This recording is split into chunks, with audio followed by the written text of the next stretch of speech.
Hey guys, it's me again, Ninja Riley 99, coming at you with another Snapchat tutorial. Today we're going to be looking at the static problem most of you guys are having when you're recording a video on Snapchat. I've been notified this by several of you guys throughout the last couple of days, but don't worry about that. Gotta love the ladies.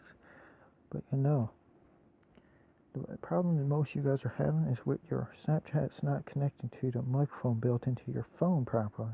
It's causing this static sound, or it could be a little bit of static, or it could be like completely static and you can't even hear yourself talk.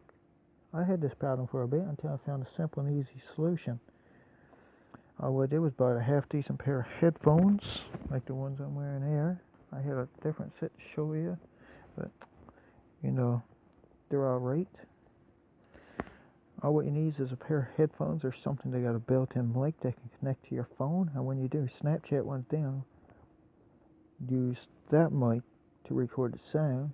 And when I have that static problem, most of you guys will have this fix with just this little solution. Some of you might, it might be a different problem, but I will keep looking into ways to fix this. And by doing so, like the video, subscribe. Bye, everybody loves me tonight. And keep your stick on the ice. Ninja Riley 99 is out.